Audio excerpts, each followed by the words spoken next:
بسم اللہ الرحمن الرحیم يمحق الله الربا ويربي الصدقات والله لا يحب كل كفار أثيم إن الذين آمنوا وعملوا الصالحات وأقاموا الصلاة وآتوا الزكاة لهم أجرهم عند ربهم ولا خوف عليهم ولا هم يحزنون يا أيها الذين آمنوا اتقوا الله وذروا ما بقي من الربا إن كنتم مؤمنين صدق الله العظيم۔ ترجمہ: اللہ تبارک و تعالیٰ کا مبارک اور مقدس ارشاد ہے، اللہ فرماتے ہیں اللہ تعالیٰ سود کو مٹاتے ہیں اور صدقات کو اللہ بڑھاتے ہیں، اور اللہ تعالیٰ پسند نہیں کرتے کسی کفر کرنے والے کو اور کسی گناہ کا کام کرنے والے کو۔ بے شک جو لوگ ایمان لائے اور انہوں نے نیک کام کیے اور بالخصوص نماز کی پابندی کی، زکوٰۃ دی، ان کے لیے ان کا ثواب ہوگا ان کے اللہ کے نزدیک، اور آخرت میں ان پر کوئی خطرہ نہیں ہوگا اور کوئی غم نہیں ہوگا۔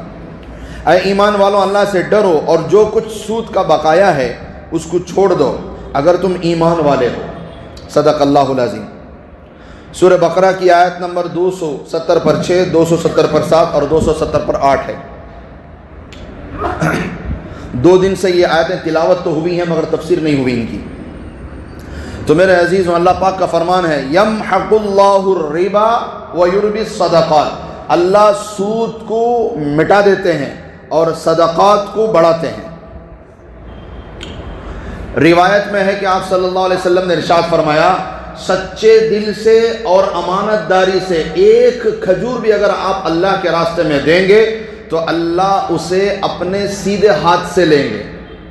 دیکھو، اللہ ہاتھوں سے پاک ہیں، داہنا یا بایاں اللہ پاک ہیں۔ سمجھانے کے لیے مثال دی جا رہی ہے، ورنہ جو اللہ کے لائق شان ہے وہی اس سے مراد ہے۔ تو جو صدقہ ایک کھجور ہی صحیح سچے دل سے للہ، اللہ کی رضا کے لیے جو اللہ کے راستے میں دیتا ہے، اللہ اس کا صدقہ داہنے ہاتھ میں لیتے ہیں اور اللہ تعالیٰ اسے بڑھاتے ہیں، ایسے ہی جیسے تم بکری کا بچہ، اونٹ کا بچہ نہیں پالتے، جب تم اسے پالتے ہو تو وہ دھیرے دھیرے کیا ہوتا ہے؟ بڑا ہوتا ہے۔ تو اسی طرح اللہ اس سچے دل سے دیے ہوئے ایک کھجور کو، صدقے کو اتنا بڑھاتے ہیں کہ قیامت تک اللہ اسے احد کے پہاڑ کے برابر بنا دیتے ہیں۔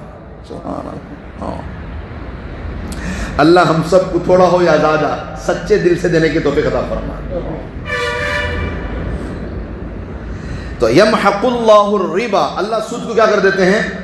مٹا دیتے ہیں۔ اب یہ بات سمجھ میں نہیں آتی دنیا والوں کو کہ قرآن میں ہے کہ سود ختم ہو جاتا ہے اور صدقہ بڑھ جاتا ہے، حالانکہ ظاہری اعتبار سے آپ دیکھتے ہیں کہ جب آدمی سود کا پیسہ لیتا ہے تو جمع ہوتا ہے، اور صدقہ دیتے ہیں تو پیسہ کیا ہوتا ہے؟ کم ہوتا ہے۔ بھائی 100 روپے میں سے اگر 50 روپے صدقہ کریں تو کم ہو گئے، اگر 100 پر سود لیے جائیں 10-20 روپے تو بڑھ گئے۔ ظاہری اعتبار سے یہ بڑھ رہا ہے اور وہ گھٹ رہا ہے، مگر اللہ فرما رہے ہیں حقیقت میں سود ختم ہو جائے گا، صدقہ باقی رہ جائے گا۔ تو دنیا والوں کا اعتراض ہے کہ بھی قرآن پاک کے اندر یہ کیا بات لکھی ہوئی ہے جبکہ یہ تو ظاہر کے خلاف ہے۔ ان کو سمجھائیں گے کہ بھئی قرآن کو پہلے سب سے پہلے تو قرآن کو صحیح سمجھنا ضروری ہے۔ قرآن جو بات کر رہا ہے وہ عالم دنیا کے اعتبار سے نہیں بلکہ عالم آخرت کے اعتبار سے بات کر رہا ہے۔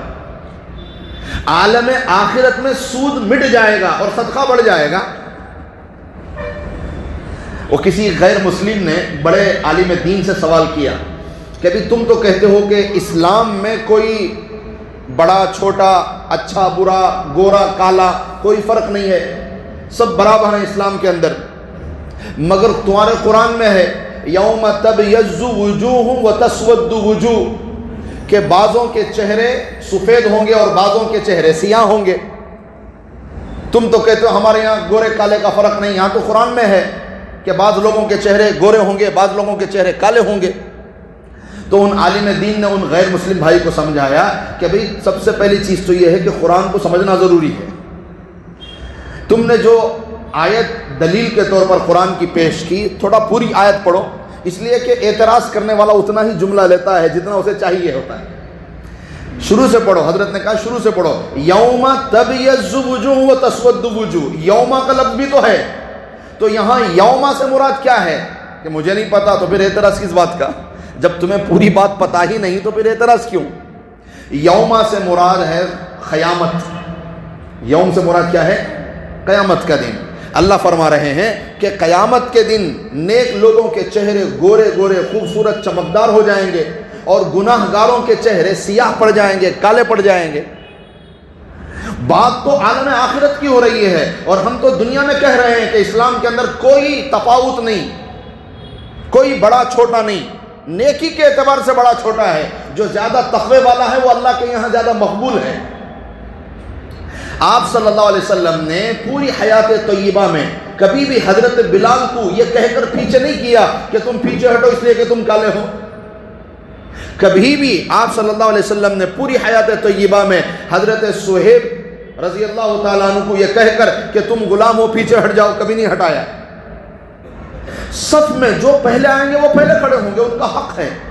ہمارے یہاں گورے کالے کی کوئی تمیز نہیں، ہمارے یہاں تو تقویٰ چلتا ہے کہ تم صحیح کتنے ہو اتنا اللہ کے تم قریب ہو۔ تو یہ اعتراض لگ جاتا ہے لگنے والوں کو، تو ظاہر میں لگے گا کہ سود سے پیسہ بڑھ رہا ہے اور صدقے سے پیسہ گھٹ رہا ہے، حالانکہ یہ بات دنیا کے اعتبار سے نہیں بلکہ آخرت کے اعتبار سے ہے، کہ آخرت میں سود خور دیکھیں گے کہ ان کا سارا سود مٹ گیا ہوگا، اور صدقہ دینے والے دیکھیں گے آخرت کے اعتبار سے کہ ان کا صدقہ بڑا ہوا ہوگا پہاڑوں جتنا، وہ خود حیران ہو جائیں گے تو ہم نے تو دنیا میں اتنا کیا ہی نہیں صدقہ، کہیں گے کہ جو تم نے چھوٹی چیز سچے دل سے کی تھی اللہ نے اسے اتنا بڑا بنایا ہے۔ یمحق اللہ الربا ویربی الصدقات، کہ اللہ سود کو مٹا دیں گے، ختم کر دیں گے۔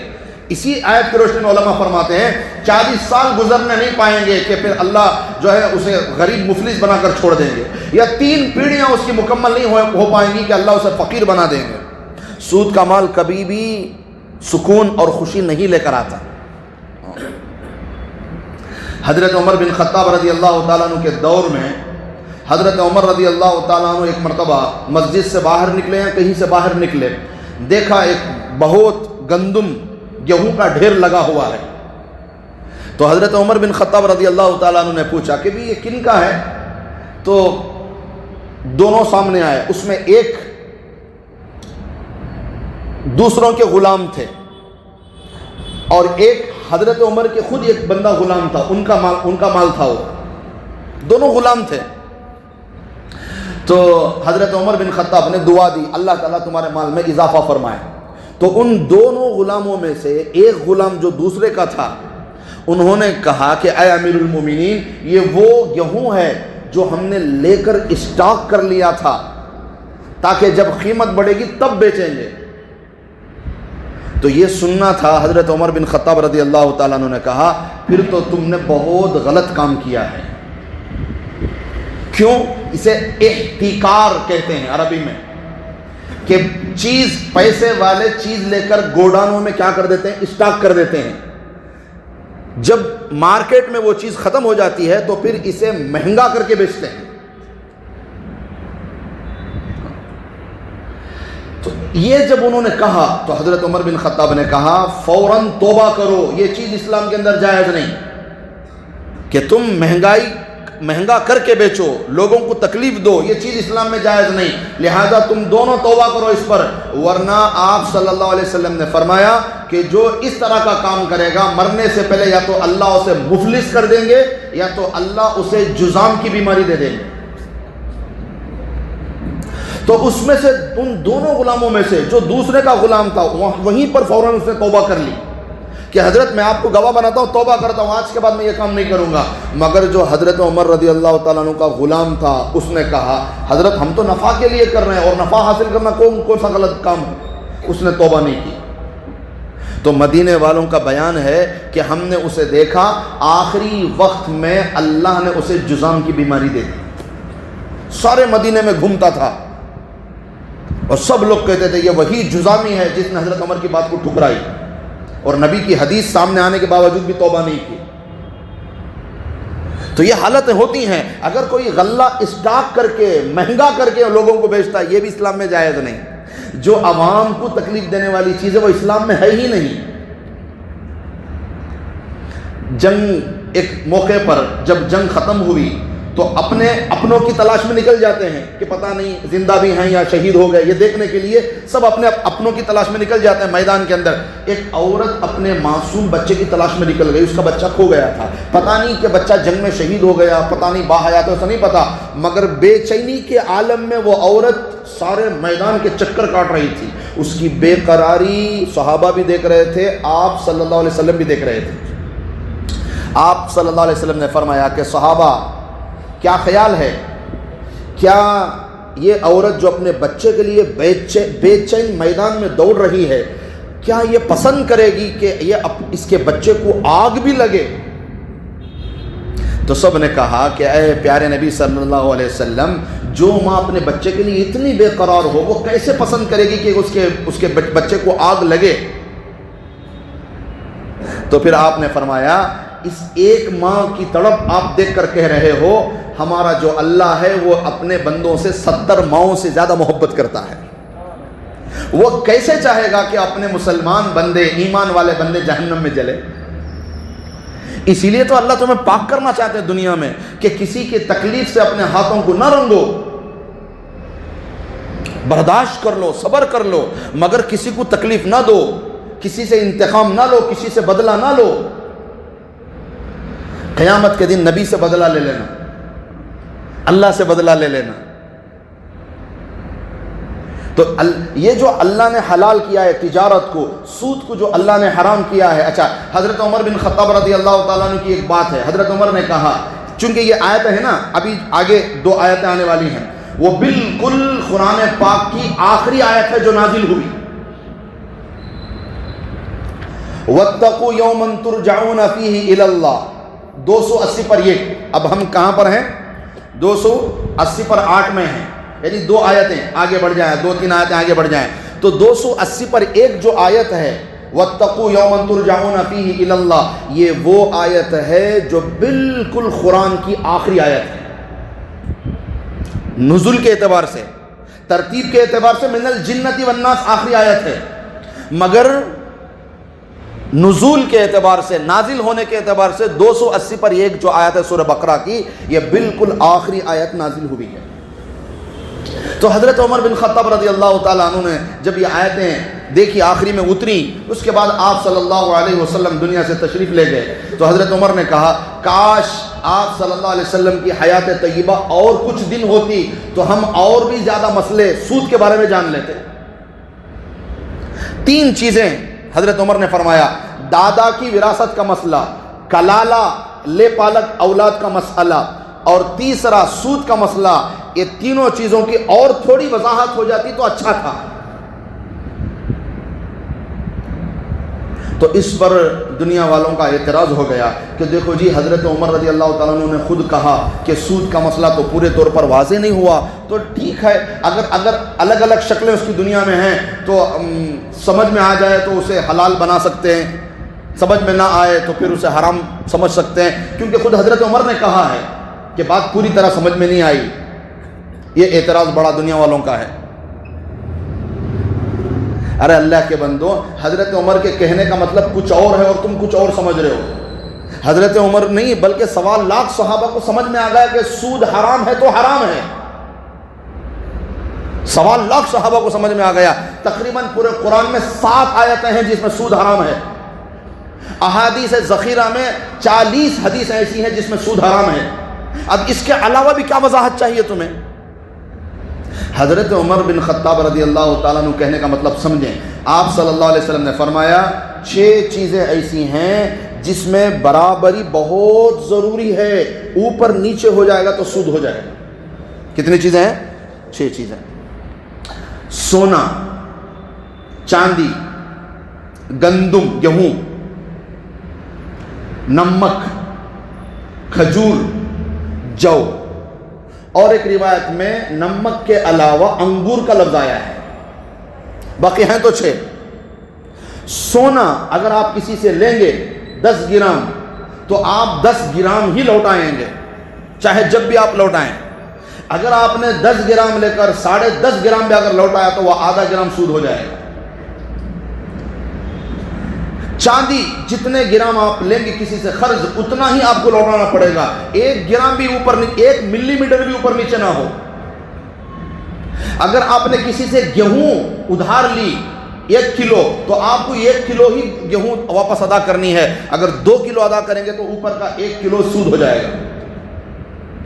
جنس میں چیز برابر ہونا ضروری ہے. اور جو وہ 6 چیزیں ہیں جو آپ نے فرمایا. کھجور، بعض دفعہ کیا ہوتا تھا عربوں کے اندر، کسی کی کھجوریں عمدہ ہوتی تھی، بہترین کوالٹی میں اعلیٰ نمبر پر نمبر 1 کوالٹی ہوتی تھی، اور کسی ایک کی کھجوریں تھوڑی کمزور ہوتی تھی. تو ہوتا کیا تھا معاملہ، کوالٹی والا 1 کلو کھجور دیتا تھا اور جو کمزور کوالٹی والا ہے وہ بدلے میں 2 کلو کھجور دیتا تھا یا 5 کلو دیتا تھا. یہ معاملہ چلتا تھا. مگر آپ صلی اللہ علیہ وسلم نے اسے منع فرما دیا. جب جنس ایک ہو، ادھر بھی کھجور ادھر بھی کھجور، جنس دونوں ایک ہیں، ادھر بھی سونا ادھر بھی سونا، جنس ایک ہے، ادھر بھی چاندی ادھر بھی چاندی، جنس ایک ہے. جب جنس ایک ہوتی ہے تو اوپر نیچے نہیں کر سکتے، وہ سود ہو جاتا ہے. تو جب آپ پیسہ دیں گے تو واپس پیسہ زیادہ کیسے لے سکتے ہیں؟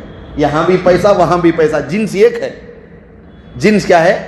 آپ نے 1000 دیے ہیں تو بدلے میں 1000 ہی لوٹائیں گے. اگر آپ نے 1100 لوٹائے تو وہ 100 سود ہو گئے، اس لیے کہ جنس ایک ہے، دونوں برابر ہیں آپس میں. تو جہاں جنس ایک ہوتی ہے وہاں اوپر نیچے مسئلہ ہے. تو یہ 6 چیزیں تو آپ نے وضاحت کے بیان فرما دی. تو حضرت عمر بن خطاب رضی اللہ تعالیٰ عنہ کا کہنے کا مطلب یہ تھا، اگر اور ہمارے پیارے نبی کی حیات طیبہ ہوتی تو اور بھی زیادہ چیزیں نبی کی زبان مبارک سے نکل جاتی اور ہم سب کے لیے مسئلہ آسان ہو جاتا. کیوں؟ جو چیز قرآن اور حدیث میں آ جائے گی اس میں کوئی اختلاف نہیں ہوگا. جو منسوس ہو جائے گی چیز دلیل کے ساتھ قرآن کے اندر یا حدیث میں، بات واضح ہو جائے گی، قیامت تک اس میں کوئی اختلاف نہیں ہوگا. حضرت عمر کا کہنے کا یہ مطلب تھا. جیسے مغرب کے 3 رکعت حدیث میں بات آ گئی، ختم، اب قیامت تک کوئی اس میں نہیں لڑیں گے. فجر میں 2 منسوس بات حدیث میں آ گئی، قیامت تک 2 چلیں گے، کوئی اس میں اختلاف نہیں کرے گا. جو چیز منسوس ہو جاتی ہے قرآن یا حدیث کے ذریعے اس میں قیامت تک اختلاف نہیں ہوتا. حضرت عمر بن خطاب رضی اللہ تعالیٰ عنہ کہنے کا مطلب یہ تھا کہ کاش اور تھوڑی حیات ہوتی اور نبی وضاحت کر دیتے تو امت کے لیے آسان ہو جاتی. باقی یہ تو طے ہے کہ سود حرام ہے تو حرام ہے، سود حرام ہے تو حرام ہے. تو اس لیے میرے عزیزوں، کچھ چیزیں ہمارے اوپر زبردستی حکومت کی طرف سے لاگو کی جاتی ہیں. جیسے لائٹ کی بل ہے، اتنے دنوں تک آپ کو وقت دیا گیا، اگر آپ اتنے وقت کے بعد بنیں گے، لیٹ کر کے بنیں گے، تاخیر کر کے بنیں گے، تو پھر اس میں کیا لگتا ہے؟ انٹرسٹ لگتا ہے، سود لگ جاتا ہے.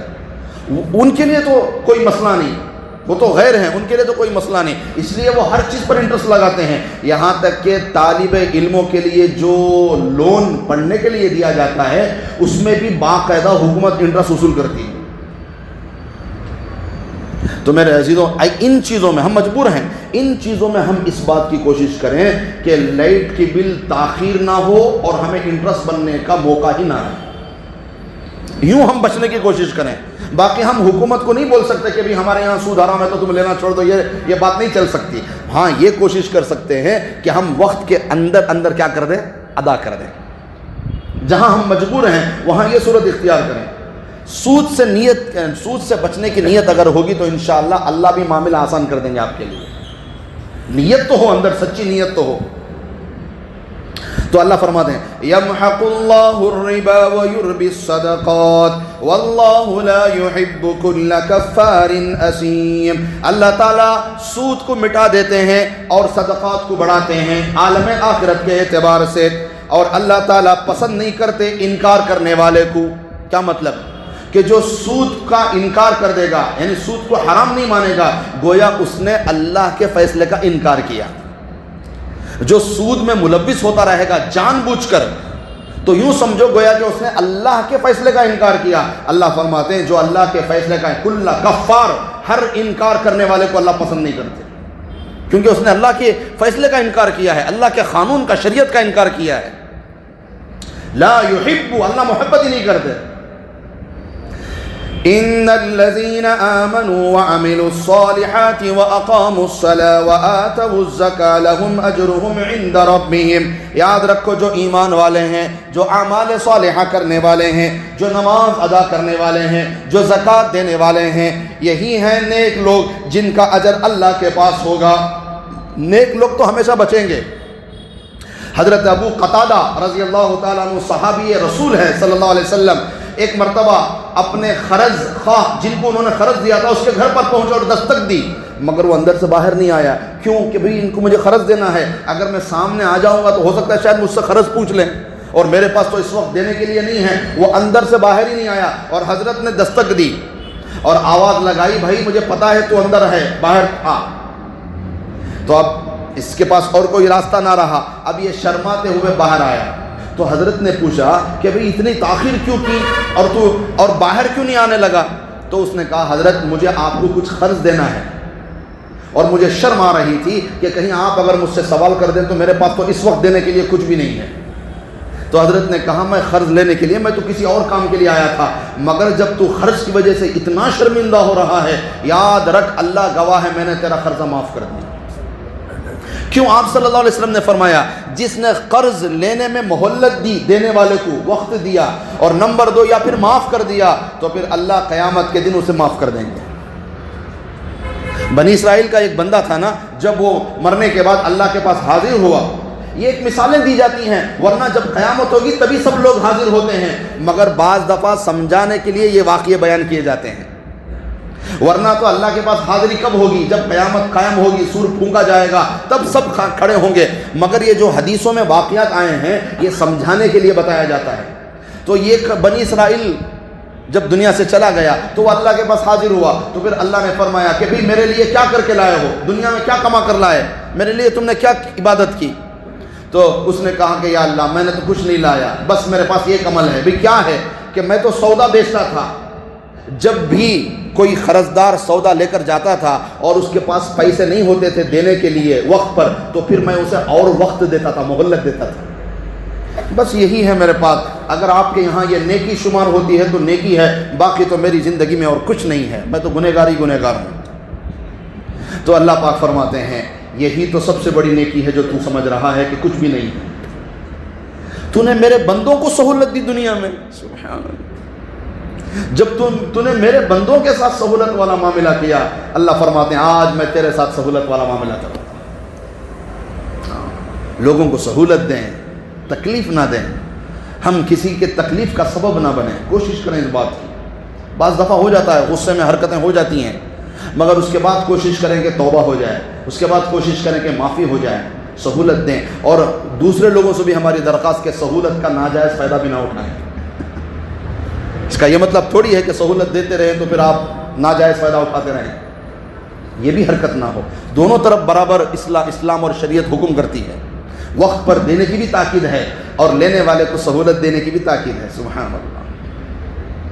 تو اچھے لوگ تو اپنے نیکی کبھی، حضرت امام ابو حنیفہ رحمۃ اللہ علیہ جب پہنچے اپنے قرضدار کے گھر پر، ٹھیک دوپہر کا وقت تھا، بالکل دھوپ لگی ہوئی تھی، تو حضرت نے دستک دی اور دھوپ میں آ کر کھڑے ہو گئے. اس کے سائبان کی چھاؤں میں نہیں کھڑے ہوئے بلکہ باہر آ کر کھڑے ہو گئے. تو جب وہ دوڑتا ہوا گھر سے باہر آیا تو اس نے دیکھا حضرت تو باہر کھڑے ہیں دھوپ میں. تو اس نے کہا حضرت کم از کم آپ چھاؤں میں تو کھڑے ہو جاتے میرے آنے تک، آپ دھوپ میں کیوں کھڑے ہیں؟ تو حضرت نے کہا تو نے مجھے قرض دینا ہے؟ ہاں دینا ہے. اگر میں تیرے چھاؤں سے فائدہ اٹھایا تو ہو سکتا ہے قیامت میں یہ سود شمار ہو جائے.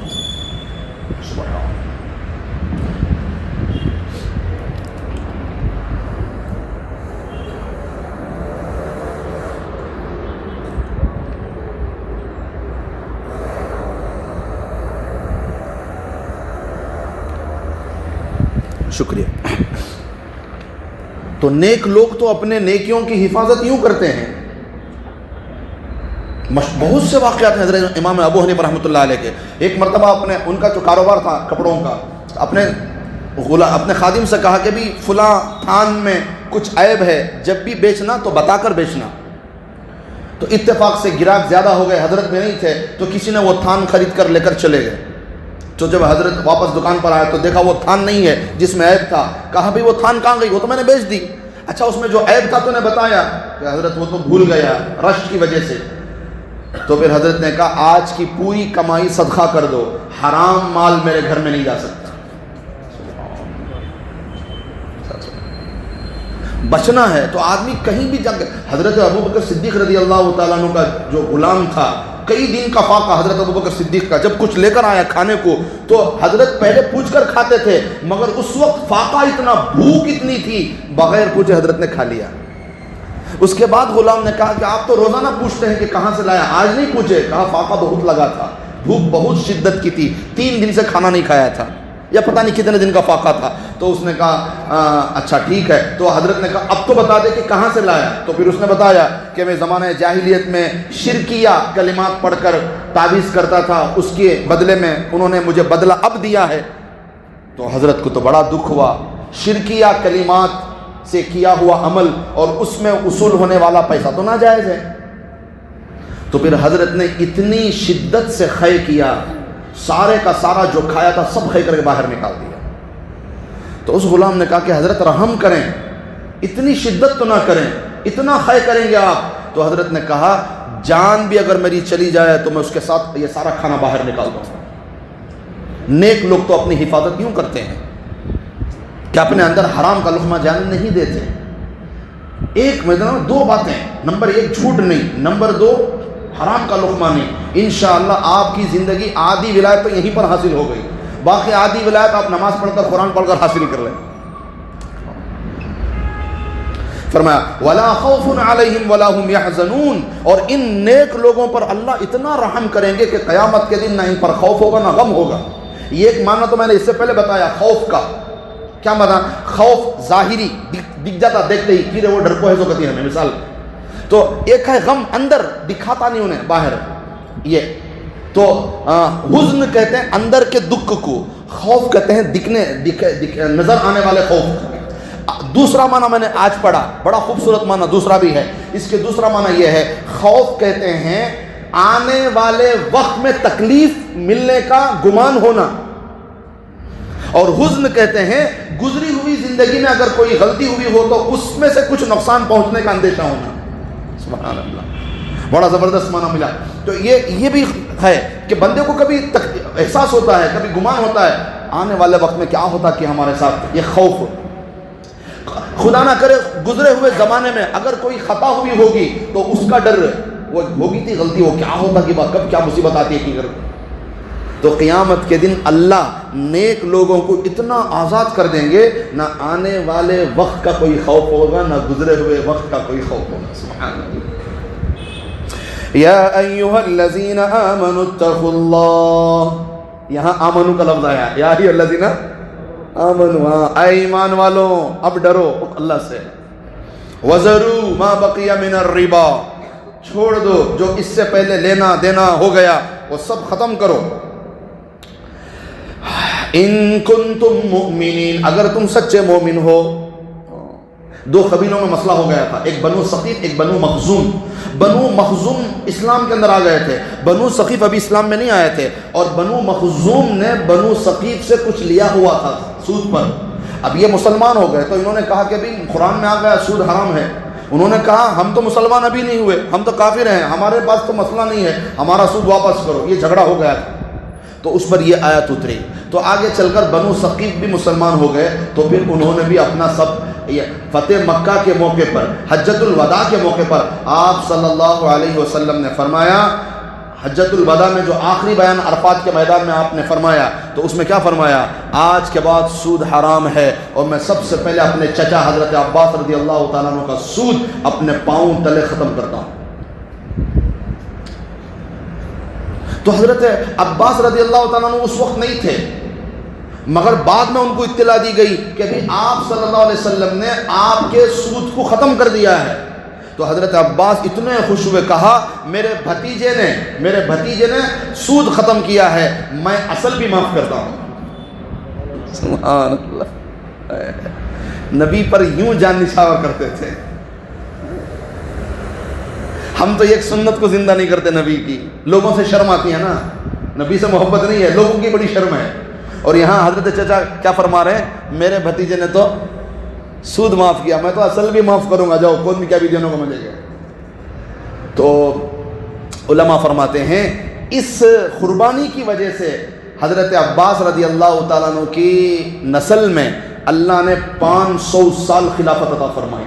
سبحان اللہ، کتنے سال؟ ان کے بچے ان کے بچے ان کے بچے خلیفہ، 500 سال تک کنٹینیو خلافت اللہ دی ہے۔ قربانی جتنی بڑی ہوتی ہے اللہ انعام بھی تو ایسے دیتے ہیں۔ تو اس لیے میرے عزیزوں، میں اور آپ اس بات کی کوشش کریں کہ الحلال بین والحرام بین، حرام بھی کھلم کھلا، حلال بھی کھلم کھلا واضح ہو گیا۔ بیچ کی جو چیز ہے یہ شک والی، جس چیز میں شک پڑ جائے اسے بھی درگزر کر ڈالو۔ کہ وہ جانور باؤنڈری میں چرتے چرتے بازو بھی منہ مار ڈالتا، سوچے ہمیں شک والی چیز میں گئے تو جاتے جاتے پہنچ جاتی پھر وہاں تک۔ اس لیے کیا بول رہی، شک میں بھی جونوں کو، ورنہ پھر وہاں پہنچ جاتی باتیں۔ سمجھ میں آ رہی بات؟ تو جو واضح ہے اس پر عمل کرو، جو واضح نہیں ہے اس سے بھی بچنے کی کوشش کرو۔